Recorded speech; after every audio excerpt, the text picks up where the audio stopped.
A shocking discovery in Arizona. Deputies recently uncovering a massive bunker full of guns, cash, and drugs. They say a mom and son duo were selling power to run that bunker, which they believe was built a decade ago. Emma Lockhart has the story. Almost like something you see in a movie. A shocking discovery underneath an RV storage facility in Waddell. Maricopa County Sheriff's deputies say they found a 3-story bunker made of shipping containers. And we believe that it was built maybe 10 years ago. So it's been there for a while. 61-year-old Laura Swink and her son 35-year-old Stephen Swink were accused of stealing power from a nearby APS box. On Tuesday, deputies were serving a search warrant at the Hole-in-One RV off 143rd Avenue and Litchfield Road. That's when detectives found the massive bunker packed with illegal drugs, $240,000 in cash, $700,000 worth of gold and silver, along with 36 guns. Sawed-off shotguns, rifles manufactured with different lengths, and we've just recently found out that a lot of those weapons are reported stolen. I mean, we're dating back 2013, 2014. Deputies say the mom and son duo were living in the bunker that had bedrooms, a kitchen, and an elevator. Both were arrested and are now facing several charges, including felony theft, criminal damage, and fraud. As more information comes, as we figure out the stolen weapons, the money, the jewelry, then more charges will arise. And the head of the Capitol Police Department says that members of Congress need more protection. The chief speaking out in response to last week's attack on the husband of House Speaker Nancy Pelosi. Police say David DePape broke into the couple's San Francisco home and assaulted him with a hammer. The chief saying that our work to further our efforts to protect the members of Congress becomes increasingly urgent. DePape faces state and federal charges in the attack and is being held without bail. And a member of the committee investigating last year's January 6th attacks on the Capitol says that they're in touch with attorneys for former President Donald Trump about testifying. The committee issuing a subpoena on Trump on October 21st. Representative Liz Cheney saying the committee takes the matter of Trump's testimony very seriously. She also says that any agreement to have Trump testify would require him to do so under oath. The subpoena requires the former president to be deposed by November 14th. The subpoena also has a deadline of this Friday for Trump to turn over documents. From the KATC Weather Lab, here's Daniel's forecast.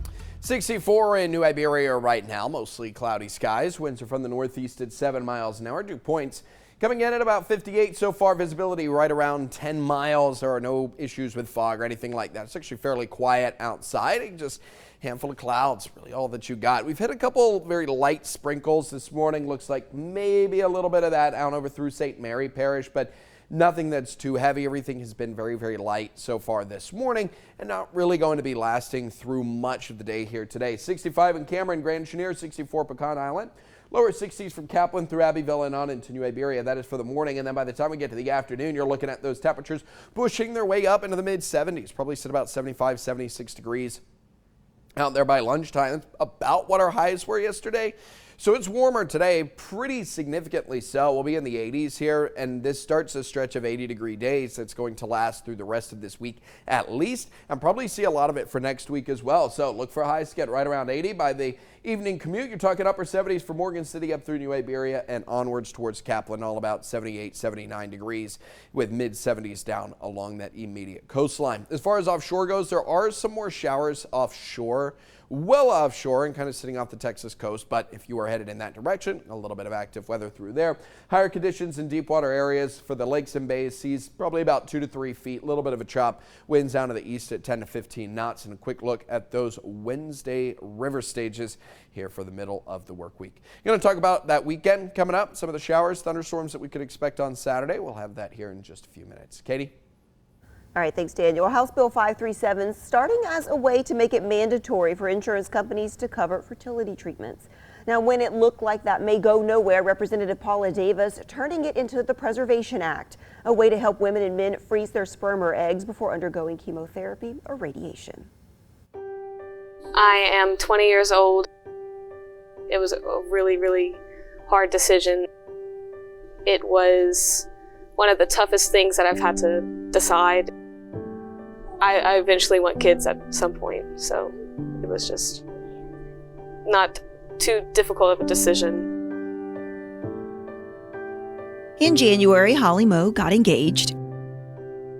In February, she went to the doctor. Her mother and father both testing positive for COVID. She thought her persistent cough and fever was the same thing. I just thought that I was sick, so just wanted to get better. Doctors finding a large mass on her lungs. It turns out that I have stage 3 Hodgkin's lymphoma. While waiting to start chemotherapy, Holly faced with another hard decision: starting chemo or taking time to freeze her eggs, knowing that waiting could put her life at risk, but also knowing chemo could take away her chances at ever having children with her future husband.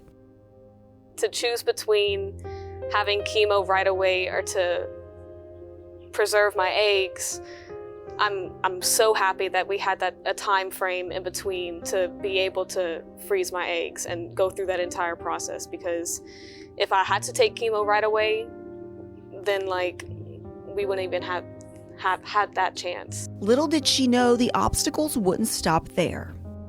It was a big struggle for us to even think of how we were going to pay for it, because it's not cheap at all. Holly's story, like so many others facing the same struggle. It's the reason Louisiana Representative for District 69 Paula Davis decided to author House Bill 537, requiring health insurance coverage for infertility treatments. It's now something that I'm very, very passionate about and I believe in. And I think that we absolutely should be covering IVF treatments.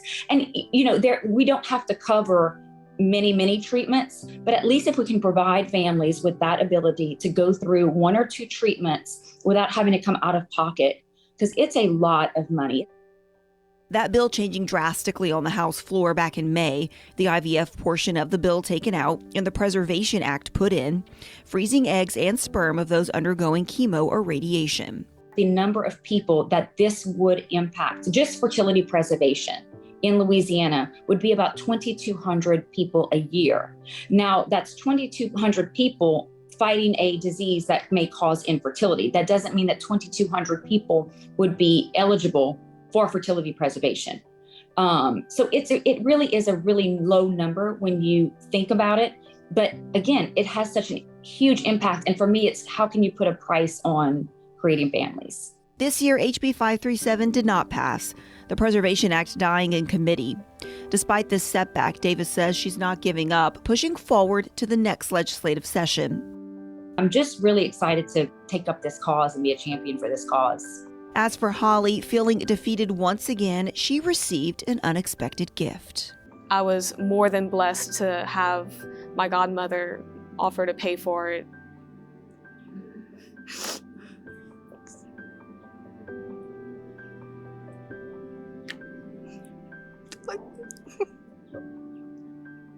Godmothers do though. Oh yeah. But